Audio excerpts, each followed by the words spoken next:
Hello friends, welcome to target online exam. आज हम discuss करेंगे जीएस। आप सभी लोग वीडियो को लास्ट तक जरूर देखिएगा, इंपॉर्टेंट क्वेश्चंस हैं। तो चलिए स्टार्ट करते हैं। क्वेश्चन फर्स्ट है, भारतीय मानक समय के यामयोत्तर मानक समय रेखा निम्न में से किस राज्य से गुजरती है? तो आप सभी को पता होगा कि जो मानक समय रेखा है ये 5 राज्यों से होकर गुजरती है, जिसमें उत्तर प्रदेश है, उत्तर प्रदेश, मध्य प्रदेश, उत्तर प्रदेश है, मध्य प्रदेश, छत्तीसगढ़, छत्तीसगढ़, उड़ीसा, आंध्र प्रदेश। तो यहाँ पर पूछा गया है किसी से होकर गुजरती है, आंध्र प्रदेश और छत्तीसगढ़। तो आपका आंसर यहाँ पर डी सही हो जाएगा, उपर्युक्त में से एक से अधिक। यहाँ पर आप सभी लोग नोट कर लीजिएगा, छत्तीसगढ़ है और उड़ीसा है, 5 राज्यों से होकर गुजरती है। आपसे क्रम पूछा जाए तो क्रम यहाँ पर आप सभी लोग जरूर ध्यान रखिएगा, उत्तर से दक्षिण के क्रम में, उत्तर से दक्षिण के क्रम में आपसे क्रम पूछा जाए उत्तर से दक्षिण में, तो इसे आप सभी लोग नोट कर लीजिएगा। पहले उत्तर प्रदेश होगा, इसके बाद में मध्य प्रदेश, और इसके बाद में छत्तीसगढ़, तीसरे नंबर पर छत्तीसगढ़, इसके बाद में चौथे नंबर पर उड़ीसा हो जाएगा और 5वें नंबर पर आंध्र प्रदेश है। नेक्स्ट है, निम्न में से किस राज्य समूह की सीमा बांग्लादेश से नहीं मिलती है? तो देखिए यहाँ पर मणिपुर है, तो आपका आंसर यहाँ पर सी सही हो जाएगा, त्रिपुरा, मिजोरम, मणिपुर। लेकिन जो बांग्लादेश की सीमा है ये किससे लगी हुई है या किससे लगती है? तो ध्यान रखिएगा, इसमें त्रिपुरा है, त्रिपुरा है और मिजोरम है, त्रिपुरा है और मिजोरम है, लेकिन यहाँ पर मणिपुर नहीं होगा। जो बांग्लादेश की सीमा है किन भारतीय राज्यों से लगी है? तो यहाँ पे भारतीय राज्य कौन कौन से है? पश्चिम बंगाल है, पश्चिम बंगाल, मिजोरम, मिजोरम यहाँ पे ध्यान रखिएगा, मिजोरम है, मेघालय, मिजोरम है, मेघालय, त्रिपुरा यहाँ पे ध्यान रखिएगा, त्रिपुरा है और असम है, त्रिपुरा और असम है, मणिपुर नहीं है, ध्यान रखिएगा। आपसे ये पूछ लिया जाए कि भारत की सबसे लंबी सीमा कौन सी है? तो बांग्लादेश के साथ है, सबसे लंबी सीमा कौन सी है? बांग्लादेश है। नेक्स्ट है, पूर्वी घाट की निम्नांकित में कौन पहाड़ी तमिलनाडु में स्थित है? जो पहाड़ी तमिलनाडु में स्थित है ये बताना है। तो 33 का आंसर यहाँ पर आपका डी सही हो जाएगा, उपर्युक्त में से एक से अधिक। कौन कौन सी है? तो यहाँ पे ध्यान रखिएगा, जवादी पहाड़ी है, जवादी पहाड़ी है और सेवराय पहाड़ी है, ये दोनों है, ए और बी दोनों पहाड़ी क्या है? तमिलनाडु में स्थित है। और जो ये पालकोंडा पहाड़ी है, ये पहाड़ी कौन सी है? तो ध्यान रखिएगा, पूर्वी घाट की पहाड़ी है, पूर्वी घाट की पहाड़ी है। कहाँ पर स्थित है? तो स्थित कहाँ पर है? आंध्र प्रदेश में, आंध्र प्रदेश में स्थित है, नोट कर लीजिएगा, इंपॉर्टेंट है। नेक्स्ट है, एमसीटी निम्न में किसके बीच में अवस्थित है? एमसीटी किसके बीच में स्थित है? तो बी आंसर यहाँ पर सही हो जाएगा, बृहद हिमालय एवं लघु हिमालय के बीच में स्थित है। एमसीटी को कहते क्या है? मेन सेंट्रल थर्स्ट कहते हैं। नेक्स्ट है, भारत के निम्नांकित रामसर स्थल एवं संबंधित राज्य के रूप में कौन सुमेलित है? तो 35 का आंसर यहाँ पर ई सही हो जाएगा, उपर्युक्त में से कोई नहीं हो जाएगा। तो सही यहाँ पर क्या है, इसे आप सभी लोग ध्यान रखिएगा। कोलेरू झील कहाँ पर स्थित है? कोलेरू झील स्थित है आंध्र प्रदेश में, आंध्र प्रदेश में स्थित है। रुद्र सागर झील कहाँ पर स्थित है? त्रिपुरा में रामसर स्थल साइट है, त्रिपुरा में, ठीक है, कहाँ पर है? त्रिपुरा में, त्रिपुरा में रामसर स्थल साइट है, स्थल साइट है, ठीक है। तो यहाँ पर आपका आंसर क्या होगा? ई। और जो ये वेवनाद आर्द्र भूमि है कहाँ पर स्थित है? केरल में स्थित है। कहाँ पर स्थित है? केरल में, तमिलनाडु नहीं होगा, यहाँ पर क्या हो जाएगा? केरल। नेक्स्ट है, जूट से संबंधित सही तथ्य की पहचान करें। यहाँ पर आपका आंसर पहला सही हो जाएगा, पहला, तीसरा और चौथा, दूसरा यहाँ पर नहीं होगा। जूट क्या है? जूट एक अखाद्य खरीब फसल है, अखाद्य खरीब की फसल है, बिल्कुल सही है, फर्स्ट पॉइंट यहाँ पर आपका सही है। इसके बाद में जो इसका उच्च तापमान होता है ये 25 डिग्री सेल्सियस से लेकर 30 डिग्री सेल्सियस तक होता है। आवश्यक वार्षिक वर्षा क्या है? 160 सेंटीमीटर से 200 सेंटीमीटर तक वर्षा होती है। आप सभी को पता होगा कि जूट की खेती के लिए इसमें अधिक समय इसमें अधिक समय व अधिक वर्षा की आवश्यकता होती है। अधिक समय व अधिक वर्षा की आवश्यकता होती है। भारत में जूट को क्या कहा जाता है? तो यहाँ पे ध्यान रखिएगा, जूट को भारत का स्वर्णिम तंतु कहा जाता है। गोल्डन, यहाँ पर ध्यान रखिएगा, गोल्डन फाइबर ऑफ इंडिया कहा जाता है। तो इसे आप सभी लोग नोट कर लीजिएगा, एग्जाम में पूछा जा सकता है।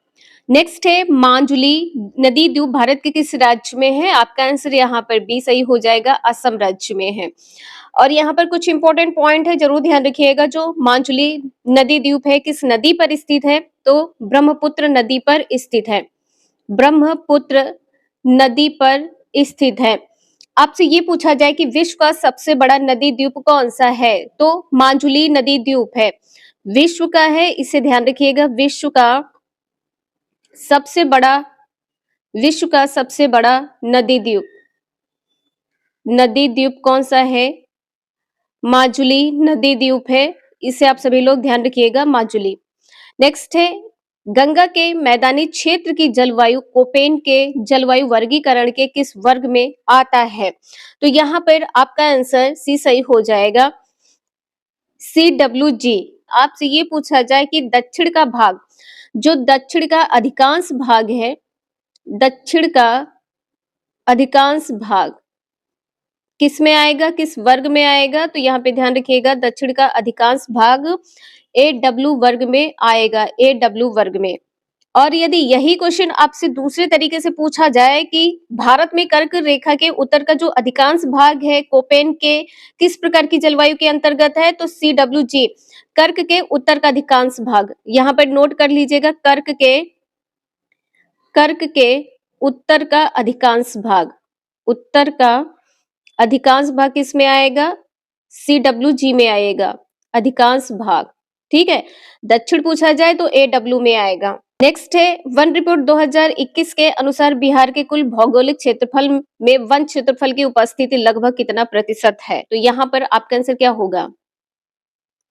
देखिए 39 का आंसर यहाँ पर ई सही हो जाएगा, उपर्युक्त में से कोई नहीं होगा। तो यहाँ पर क्षेत्रफल यदि आपसे पूछा गया है तो कितना होगा? 8%। क्षेत्रफल यहाँ पर कितना होगा? 8% होगा। अप्रॉक्स में यदि लिखा हो तो आप लोग ध्यान रखिएगा 7.84%। नेक्स्ट है सिख धर्म के प्रवर्तक गुरु नानक देव जी के जन्म से संबंधित निम्न में से कौन सा तथ्य सही है? तो यहाँ पर 40 का आंसर डी सही हो जाएगा, उपर्युक्त में से एक से अधिक सही है। तो यहाँ पर सही क्या है? तो इसे यहाँ पर ध्यान रखिएगा, जो गुरु नानक देव की मृत्यु हुई है वो कब हुई है? 1539 ईस्वी में हुई है। कहाँ पर हुई थी ये भी ध्यान रखिएगा, तो करतारपुर में हुई थी, करतारपुर में मृत्यु हुई थी। सिख धर्म के 10वें गुरु थे, सिख धर्म के 10वें गुरु थे। जन्म कब हुआ था? तो जन्म हुआ था 1469 ईस्वी में। कहाँ पर हुआ था? तलवंडी में हुआ था। कहाँ पर है? पाकिस्तान। तलवंडी में हुआ था, कहाँ पर है? पाकिस्तान में। नेक्स्ट है निम्न में से कौन इस शर्त पर बंगाल का गवर्नर जनरल बना कि गवर्नर जनरल के साथ साथ प्रधान सेनापति की शक्ति भी वह धारण करेगा? 41 का सी आंसर यहाँ पर सही है, कार्नवालिस। और किस एक्ट के तहत पूछा जाए तो एक्ट यहाँ पर ध्यान रखिएगा 1786 एक्ट के तहत। नेक्स्ट है निम्न में से किसे लोकहितवादी उपनाम से भी जाना जाता है? लोकहितवादी उपनाम, तो यहाँ पर आपका आंसर सी सही हो जाएगा, गोपाल हरि देशमुख। गोपाल हरि देशमुख का जन्म कहाँ पर हुआ था? तो जन्म यहाँ पर ध्यान रखिएगा महाराष्ट्र में हुआ था, महाराष्ट्र में। जीवन काल पूछा जाए तो यहाँ पर जीवन काल क्या होगा? जीवन कब से कब तक रहा है? तो यहाँ पर ध्यान रखिएगा 1823 से 1892 तक, 1823 से 1892 तक। नेक्स्ट है बंगाल में धर्म सभा नामक संगठन के संस्थापक कौन थे? तो 43 का आंसर यहाँ पर सी सही हो जाएगा, राधाकांत देव। यहाँ पर ईयर ध्यान रखिएगा कि इस वर्ष में की गई है, तो 1830 ईस्वी में की गई है, ईस्वी में। और कहाँ पर की गई है? तो कलकत्ता में की गई है, कलकत्ता में इसकी स्थापना की गई है। नेक्स्ट है निम्न को कालक्रम के आधार पर पहले से बाद के क्रम में बताएं। तो यहाँ पर 44 का आंसर सी सही हो जाएगा। पहले हो जाएगा यहाँ पर नेहरू रिपोर्ट, फर्स्ट पॉइंट हो जाएगा। जिन्ना का 14वां सूत्री मांग, दूसरा पॉइंट हो जाएगा। तीसरा पॉइंट है गांधी जी की 11वीं सूत्री मांग या 11 सूत्री मांग, तो ये थर्ड पॉइंट यहाँ पर सही होगा। सी आंसर यहाँ पर सही है, ध्यान रखिएगा। आपसे इसका ईयर पूछ लिया जाए क्या होगा, तो 1928 ईस्वी। ईस्वी पूछी जाए तो 1928 ईस्वी नेहरू रिपोर्ट है। इसके बाद में जिन्ना का जो 14वीं मांग सूत्री है ये 1929 ईस्वी है, 1929 ईस्वी। इसके बाद में गांधी जी का 11वीं सूत्री जो मांग है वो 1930 है, 11 सूत्री मांग 1930 है, तो इसे नोट कर लीजिएगा आप लोग, इंपॉर्टेंट है। नेक्स्ट है 1857 के विद्रोह का नेतृत्व बेगम हजरत महल द्वारा कहाँ किया गया था। सभी को रट गया होगा कि लखनऊ से किया गया था। सी आंसर यहाँ पर आपका सही है। कानपुर का नेतृत्व किसने किया था? कानपुर विद्रोह का नेतृत्व किया था नाना साहब ने। कानपुर का नेतृत्व किया था नाना साहब ने, नाना साहब। फतेहपुर का किसने किया था? तो अजी मुल्ला ने किया था। फतेहपुर का अजी मुल्ला ने किया था, अजी मुल्ला। नेक्स्ट है भारतीय स्वतंत्रता संग्राम के क्रांतिकारी घटनाओं में काकोरी कांड कब घटना थी? काकोरी कांड की जो घटना थी ये कब की घटना है? तो 9 अगस्त 1925 की घटना है। 9 अगस्त 1925 की घटना है। 9 अगस्त 1925 की घटना है। दस्ता का प्रथम बार गठन कहाँ किया गया था? तो यहाँ पर आपका आंसर सी सही हो जाएगा, नेपाल। नेक्स्ट है गांधी जी को पहली बार बिहार लाने वाले राजकुमार शुक्ल की जन्मस्थली गांव वर्तमान में बिहार के किस जिले में है?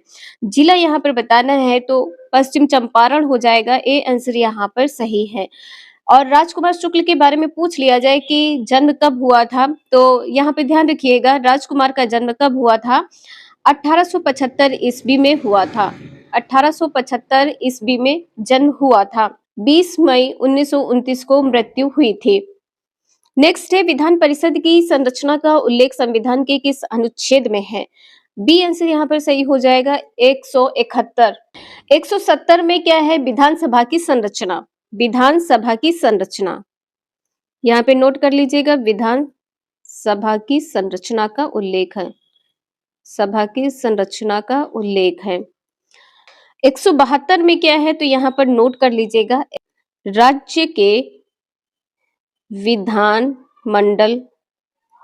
विधानमंडल के सदनों की अवधि, के सदनों की अवधि पूछा गया क्वेश्चन है, तो इसे ध्यान रखिएगा आप सभी लोग।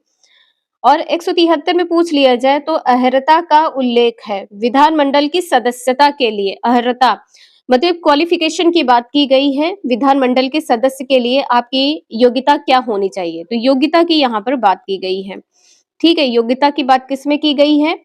विधानमंडल के सदस्य की योग्यता की बात की गई है 173 अनुच्छेद 173 में। नेक्स्ट है भारतीय प्रतिभूति एवं विनिमय बोर्ड की स्थापना कब हुई थी? तो 50 का आंसर यहाँ पर बी सही हो जाएगा, 1988। बी आंसर यहाँ पर सही है, 1988। और इसकी स्थापना डेट आपसे पूछा जाए, डेट क्या है? तो 12 अप्रैल 1988 है। नेक्स्ट क्लास में हम डिस्कस करेंगे मैथ और रीजनिंग। आप सभी लोग चैनल को सब्सक्राइब कर लीजिएगा, बेल आइकन भी प्रेस कर लीजिएगा, जिससे नोटिफिकेशन आप सभी को मिलता रहेगा। तो आज के लिए इतना ही, मिलते हैं नेक्स्ट क्लास में। Thank you for watching this video.